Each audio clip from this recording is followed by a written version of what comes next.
Dan kita ke informasi selanjutnya, saudara, kabar baik datang dari Sabang, yaitu 60% pasien COVID-19 dinyatakan sembuh. Perawatan dengan sentuhan motivasi merupakan salah satu metode yang diterapkan.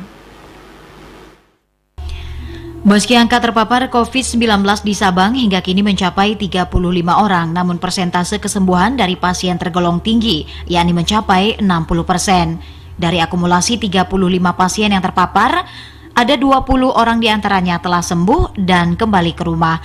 Direktur Rumah Sakit Umum Daerah Kota Sabang, Dr. Edi Suharto mengungkapkan, dalam perawatan pasien pihaknya mengkombinasi antara penanganan medis dan juga pendekatan motivasi kepada pasien. Perkembangan ini menunjukkan arah yang positif karena memberikan harapan besar bagi pasien dan tenaga medis yang sedang dalam perawatan.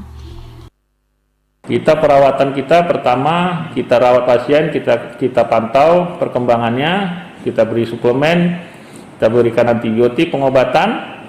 Sudah itu, setelah pasien prosesnya ada penyembuhan, kita kasih vitamin, suplemen, setelah penyembuhan lepas dengan infus atau segala macam, kita isolasi ke ruang upper imunisina di sana untuk lakukan mobilisasi. Dalam arti katanya proses penyembuhan, mereka bisa berjalan, olahraga di sana. Dalam kondisi pandemi ini di mana vaksin dan obat belum dapat diharapkan, imun tubuh yang terhimpun dari semangat untuk sembuh merupakan obat yang paling mujarab.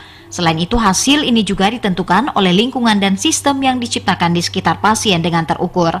Hal itu pula yang dilakukan pada salah seorang pasien COVID-19 berusia 70 tahun yang kini dalam proses pemulihan di salah satu ruangan Akper Ibnu Sina, Kota Sabang. Namun demikian, ia menegaskan pencegahan merupakan langkah utama guna menghindari diri terpapar COVID-19.